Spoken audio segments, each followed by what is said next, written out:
Bine ne-am regăsit, dragi prieteni! În acest weekend, de vineri până astăzi, 2 zile consecutive de atacuri ucrainene cu drone asupra obiectivelor militare, cât și ale industriei care susține războiul și agresiunea Rusiei împotriva Ucrainei. Am văzut că ucrainenii reușesc să atingă locuri și puncte dintre cele mai sensibile rusești, între care bazele industriale rusești, în special petrolul rusesc, industria de petrol rusească, care furnizează atât de necesarul combustibil pentru desfășurarea războiului din Ucraina, cât și finanțează, bineînțeles, cu bani foarte mulți acest război. Subiectele principale ale analizei noastre de astăzi sunt comandantul ucrainean al apărării, Syrskyi, Oleksandr Syrskyi, spune că rușii recurg la tactici de infiltrare totală cu sabotaj tot mai mare.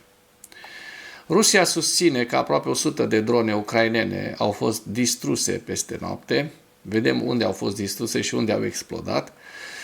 Dronele ucrainene atacă un depozit de petrol din Sochi.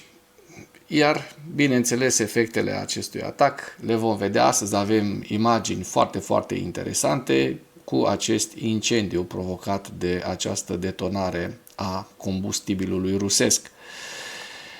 Experții spun că tarifele impuse de către Donald Trump pentru India le arată aliaților Rusiei că va acționa dacă ultimatumurile Ucrainei vor fi ignorate. Și în acest context fac o mică precizare. Nu doar India, ci și China mai mult decât India, importă petrol rusesc la prețuri preferențiale, iar dacă s-ar vrea, dacă s-ar dori, Statele Unite ale Americii și Uniunea Europeană ar putea să impună tarife sau, sancțiuni, o blocadă economică chiar împotriva statelor care folosesc petrol rusesc în producția lor, după care aceste produse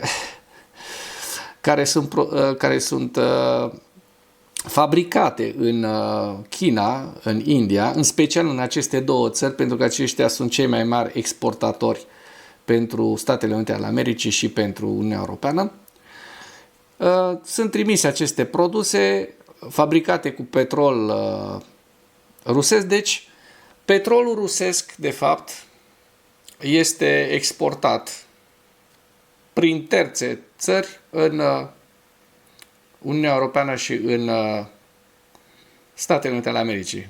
Ăsta este adevărul gol-goluț, iar dacă s-ar vrea, s-ar impune niște sancțiuni sau tarife sau blocade economică, spuneți cum doriți voi să-i spuneți, pentru ca acest război să se încheie mult mai repede. Și trebuia făcut lucrul acesta de foarte, foarte mult timp.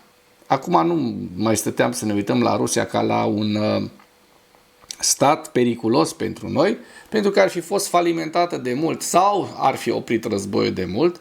Rusia nu poate să trăiască, economic vorbind, fără China și fără India. Iar acest plan al lui Trump, dacă va fi pus în aplicare din data de 8 august, mai sunt 6 zile, vom vedea dacă pe 9 august rușii vor mai exporta atât de mult petrol în țările terțe, nu doar China și India, dar aceștia sunt principalii importatori și furnizori pentru armata rusească, furnizori de bani, de valută, da? Fără de care războiul din Ucraina n-ar mai continua. Pentru că Rusia, eu cred că nu se va opri,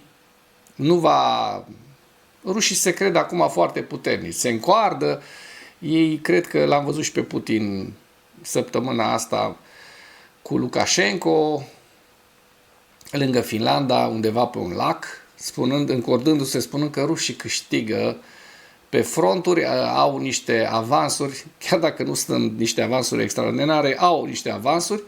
Și atunci Putin crede că nu contează câți ruși mor ca proștii pe frontul din Ucraina, nu contează care-i suferința economică, dacă până la urmă Ucraina va fi cucerită. Eu cred că rușii pot fi opriți pentru că sunt o țară cu un PIB puțin mai mare decât PIB-ul Italiei și nu poți să te pui tu împotriva Uniunii Europene și să spui de pe malul lacului, alături de celălalt dictator al Belarusului, Alexander Lukashenko, că tu ai provocat pagube mari economiei Uniunii Europene și o să vadă Uniunea Europeană ce o să pățească de acum încolo. Tu care ai o economie de 10 ori mai mică.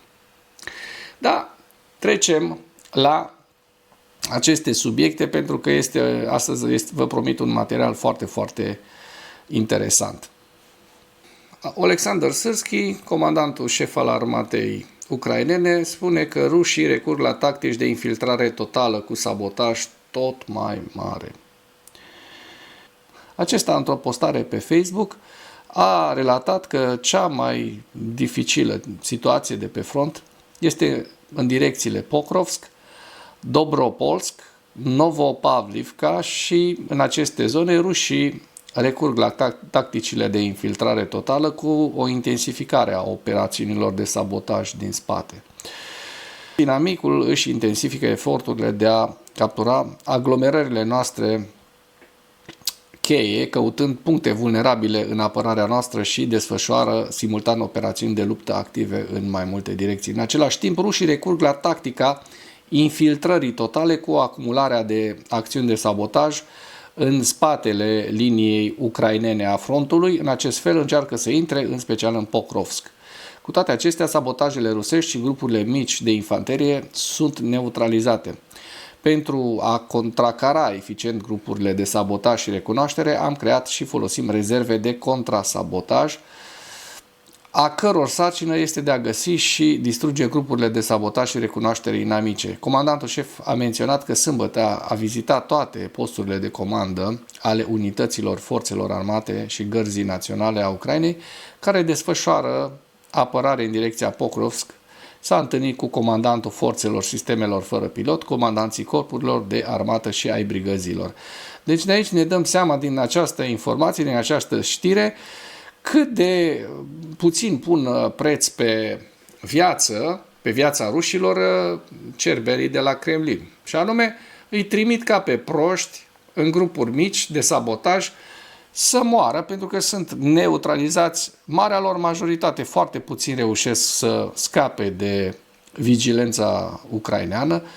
Războiul s-a transformat în acest moment, dincolo de războiul convențional cunoscut până în zilele noastre, acum vorbim și de drone, nu doar aeriene, ci și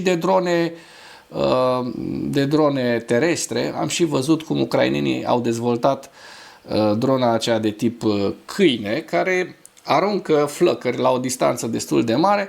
Deci vă gândiți cam ce multe șanse au rușii să supraviețuiască într-o astfel de misiune de sabotaj în spatele liniei ucrainene. Adică eu nu cred că nici măcar 1 din 10 ruși scapă de din acest clește care este în momentul de față, atât cleștele tehnologic care îi strânge, plus armata ucraineană care este foarte profesionistă, chiar dacă este mai puțin numeroasă decât armata rusească, iar rușii pătrund așa ca șobolanii prin tot felul de văgăuni, mai scapă 1 din 10, mai se strâng 2-3 și așa înaintează puțin câte puțin, dar cu niște pierderi, așa cum știți, cei care urmăriți acest canal, niște pierderi zilnice de 1000, peste 1000 de oameni. Lucru care nu este sustenabil în timp și veți vedea că am dreptate, pentru că rușii nu vor putea la infinit continua acest lucru, iar când se vor opri, vor face implozie internă. Va fi o criză economică, socială majoră, pe care va desființa acest imperiu a răului. Rusia susține că aproape 100 de drone ucrainene au fost distruse peste noapte. Hai să vedem unde și cum au fost distruse, dacă au fost distruse așa aiurea doar, în sensul că n-au provocat daune rușilor. Ministerul rus al apărării a raportat că peste noapte apărarea lor aeriană ar fi neutralizat 93 de drone ucrainene. Potrivit acestuia, majoritatea dronelor ar fi fost doborâte deasupra Mării Negre, 60 de bucăți,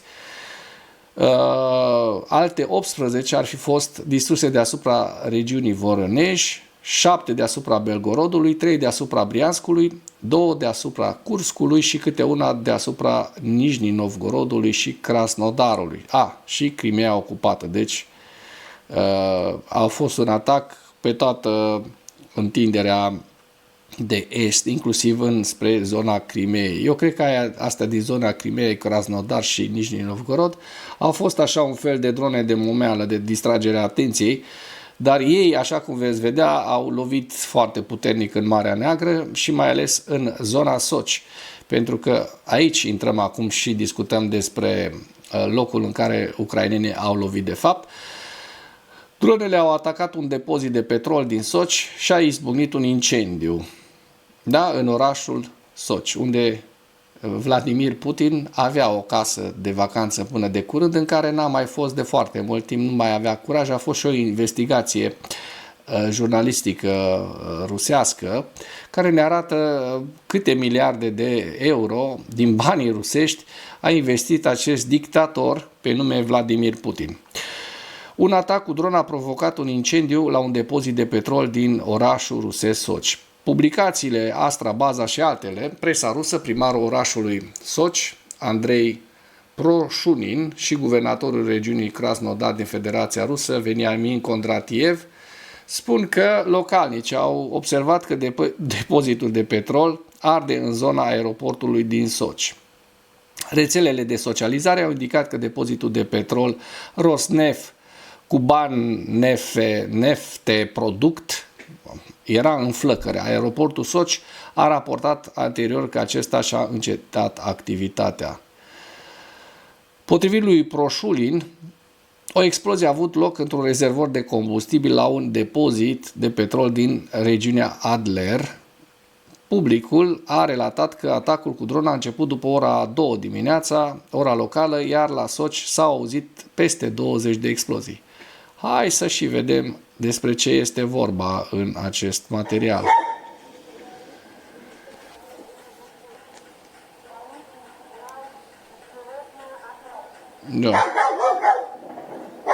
Și detonările se vede de la distanță, dar avem și imagini mult mai sugestive. Iată. Da?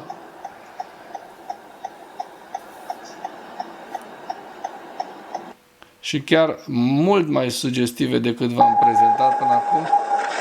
Ia uitați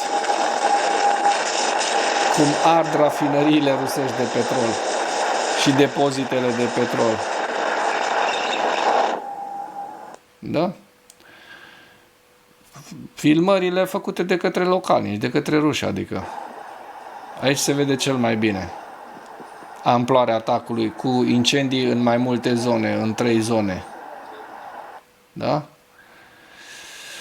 Mai avem? Mai avem încă. Ai miliard. Leti, слышите? Ia uite ce e acolo. Și vin altele care intră în picare. Și ia uite. Ia uite. Drone Aliuti, ucraineană. Producție ucraineană 100%. Ia uite.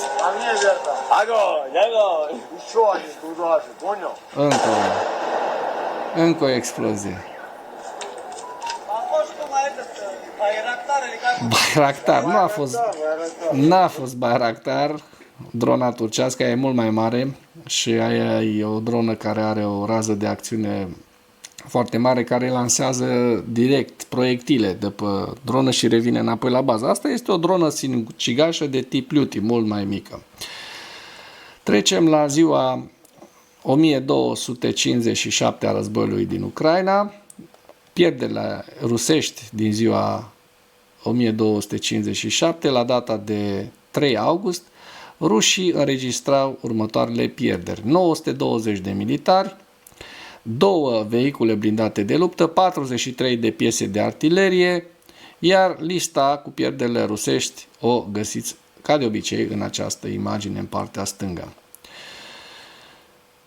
Experții spun că tarifele impuse de către Donald Trump pentru India le arată aliaților Rusiei că va acționa dacă ultimatumurile Ucrainei vor fi ignorate. Să sperăm că așa se va întâmpla. Doamne ajută, aș fi un mare fan Donald Trump de acum încolo și nu că mi-aș pune cenușă în cap, pentru că ce a făcut Donald Trump în ultimul timp sunt niște mârlănii și niște lucruri destul de groaznice pe care nu le putem trece cu vederea. Atât lucrurile din biroul oval care i s-au întâmplat lui Zelensky, cum a fost atacat, dar nu doar asta. Mă refer la mai multe lucruri pe care Krasnov Trump le-a făcut, ca să putem să-l numim așa Krasnov. Ei, să sperăm că de acum încolo Donald va fi doar Donald Trump, nu și Krasnov. Tarifele impuse de președintele american Donald Trump pentru India le-au arătat aliaților Moscovei că își va îndeplini amenințarea de a impune tarife secundare țărilor care cumpără petrol rusesc, deși există îndoieli cu privire la aspectele practice ale implementării acestora, au declarat analiștii pentru Kyiv Independent. Deci asta vă spun, războiul din Ucraina ar fi fost scurtat mult mai mult dacă China și India n-ar fi cumpărat atât petrol, n-ar fi fost lăsați să cumpere atât petrol, pentru că este vorba despre faptul că au fost lăsați să cumpere. Dacă noi, Europa și Statele Unite ale Americii, nu mai importăm din China și India, ăștia mor de foame în mai puțin de o lună. Se prăbușesc economic. Și avem o putere mare asupra lor, în care dacă introducem taxe sau îi constrângem cu tot felul de tarife, impozite sau blocaj economic total, asta ar însemna deja și pentru noi lucruri foarte grave, negative economice, e adevărat, dar pentru chinezi și indieni ar însemna sfârșitul economic. Sfârșitul economiilor lor, pentru că ăștia exportă peste 60% din ceea ce produc în Europa și Statele Unite. Să sperăm că Donald Trump îi va strânge bine cu șurubul, acum nu doar pe indieni, ci și pe chinezi. Escaladând presiunea asupra țărilor care continuă să cumpere petrolul rusesc, Trump a impus tarife de 25% la importurile din India, o politică care a intrat în vigoare la 1 august. Ei au cumpărat întotdeauna marea majoritate a echipamentelor militare din Rusia și sunt cel mai mare cumpărător de energie al Rusiei, alături de China, a declarat Trump pe 30 iulie. La doar o zi după anunțul lui Trump, Reuters a relatat că rafinăriile statului indian au oprit achizițiile de petrol rusesc în ultima săptămână. Potrivit Bloomberg, guvernul indian a instruit companiile petroliere să se pregătească și să pregătească planuri pentru aprovizionarea alternativă. Alexandra Filipenko, expertă în studii americane, a declarat că, deși India a menținut legături cu Rusia, influența Statelor Unite ale Americii rămâne mult mai importantă, rămâne decisivă. De ce? Piața americană este, desigur, foarte importantă pentru India, mult mai importantă decât Rusia și mult mai importantă decât petrolul rusesc ieftin, a declarat ea pentru Kyiv Independent.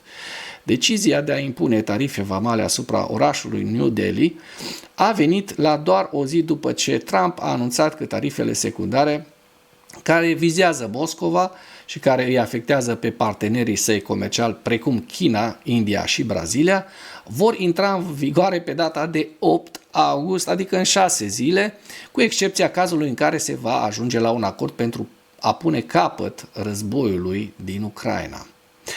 Dacă țări precum India continuă să cumpere petrol rusesc, s-ar putea confrunta cu o taxă vamală Dacă țări precum India continuă să cumpere petrol rusesc, s-ar putea confrunta cu o taxă vamală de până la 100% la exporturile către Statele Unite, ceea ce ar putea duce la creșterea prețurilor pentru cumpărătorii americani și la presiunea exportatorilor indieni. Și vă las link în comentarii să vedeți, aici e vorba și despre faptul că India cu Rusia au niște legături comerciale, energetice destul de puternice, dar că până la urmă dependența indienilor de țițeiul rusesc a crescut după invazia la scară largă a Ucrainei de către Moscova din 2022, când la începutul acelui an petrolul rusesc reprezenta doar 0,2% din importurile Indiei, deci foarte puțin. Însă pe măsură ce națiunile occidentale au evitat energia rusească, India a profitat de reduceri substanțiale. Până la mijlocul anului 2023, Rusia furniza Indiei peste 2 milioane de barili de petrol pe zi, atenție. În 2025, India a depășit China ca principal cumpărător de țiței al Rusiei în funcție de volum, potrivit Centrului pentru Cercetarea Energiei și Aerului Curat. Deci aceste lucruri se pot scoate din priză, da? Se pot ajunge. Lumea liberă poate să ajungă la niște constrângeri asupra Indiei și Chinei dacă India și China vor să mai vândă în lumea liberă, da? Unde piața e destul de puternică, mare și plătește un preț corect pentru produse. Nu ca și în Rusia, unde e sărăcie, în afară de că o să-mi sară iar mulți putiniști în cap și o să-mi zică, bă, Vasile, dar nu e așa că, uite, rușii sunt foarte bogați. Da, sunt foarte bogați o pătură de cât? 5? 10%? Hai să zicem până 15%, nici măcar. Restul mor de foame. În afară de Moscova, Sankt Petersburg și încă vreo 2 orașe, în Rusia se trăiește prost, oameni buni, foarte prost. Atât de prost încât rușii sunt dispuși să-și riște viața pentru a-și plăti ratele la bănci. Au credite foarte mari, inflația e de peste 20%, dobânzile la fel 24-25% dacă nu mă înșel, conflict între Putin și șefa Băncii Naționale Rusești, Elvira Nabiulina, nu știu cum mai femeia aia mai rezistă, o profesionistă desăvârșită, nu știu cum de n-a încercat încă să zboare sau să încerce să servească un ceai din ăsta cu microchipuri. Da? Deci sunt niște probleme grave în Rusia, atât sociale cât și economice. Iar dacă îi scoatem pe acești 2 mari importatori din priza rusească, la revedere Rusia, economic. La revedere. Bun, ca să nu o lungim foarte mult, trecem la hărțile Deep State, să dăm un ochi, să vedem avansurile rusești, pentru că au existat, din păcate, și în această zi avansuri rusești. Vedem că harta este actualizată pentru data de 2 august și așa că o să intrăm, vedem Hersonul, că este stabil, dar la nord-estul Zaporojiei vom vedea, așa cum se vede în această imagine, un avans rusesc de, îl estimez eu, undeva la, nu vreau să exagerez, dar nici să spun mai puțin, 5-6 km pătrați, atât la nord de Zelene Pole, cât și la sud de Zelene Pole, la vestul Novopilului. Deci rușii au reușit să cucerească întregul Novopil și vorbim despre 6 km pătrați cel mult în această zonă. De asemenea, vedem un nou avans rusesc. Rușii au reușit să ocupe bună parte din așezarea Horiove, da? Așa cum se vede, este un avans destul de mic, de aproximativ 1 km pătrat în această zonă, iar lucrurile îmbucurătoare, vedem că zona Pokrovskului în ultimele 24 de ore au rămas destul de stabile, nu există avansuri rusești consemnate în această zonă, nici în zona Toretskului, unde rușii până acum tot avansa constant, nici în zona Ceasov Iar, așa cum se poate vedea din această imagine. Ucrainenii reușesc să mai rămână la periferia Ceasov Iarului în aceste 2 zone, deci nu știu cât vor mai rezista în această zonă până rușii vor prelua întregul Ceasov Iar cu cartierele din nord, vest și vest, așa cum se poate observa din această imagine. Da? Ceasov Iarul, din păcate, în bună parte a căzut zilele trecute în mâinile rușilor, dar nu integral, așa cum au susținut rușii la acel moment. Cu siguranță că ei pot să pună lăbuța în câteva săptămâni, poate chiar mai repede, și pe aceste cartiere, dar din ce am văzut în ultimele 2 zile, avansul rusesc în Ceasov Iar s-a oprit.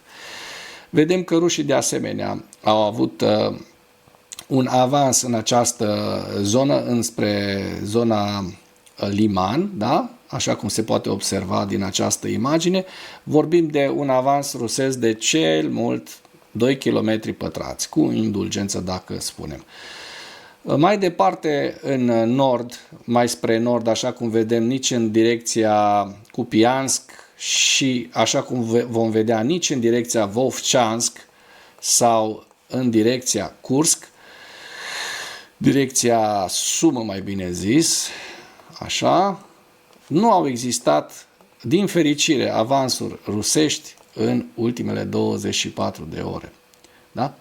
Și trecem la evaluarea campaniei ofensive rusești la data de 2 august 2025. Doar vă amintesc, vă contabilizez un avans rusesc de sub 10 km pătrați în ultimele 24 de ore, ceea ce nu este un lucru îngrijorător. Ucraina a efectuat o serie de atacuri cu drone de rază lungă de acțiune, cu rază lungă de acțiune împotriva infrastructurii energetice rusești în noaptea de 1 spre 2 august. Găsiți pe larg în materialul de ieri pe care l-am făcut.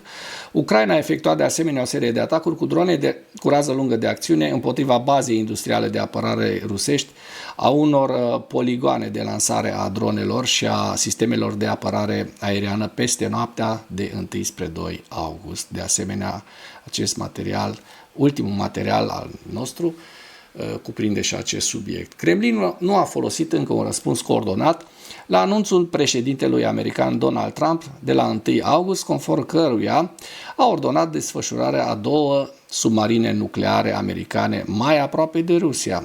De urmărit ce reacție va avea Rusia, probabil s-au blocat un picuț așa.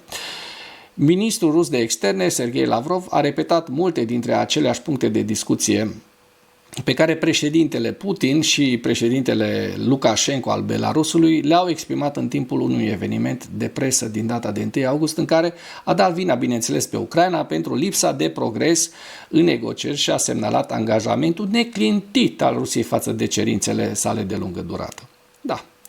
Rafinăriile indiene continuă să importe țiței rusesc, în ciuda faptului că președintele american Donald Trump a impus tarife de 25% la exporturile Indiei către Statele Unite. Deci asta este o știre care puțin este în contradicție cu știrile de până acum. Reuters a relatat pe 2 august că surse din guvernul indian au declarat că India va continua să cumpere petrol rusesc.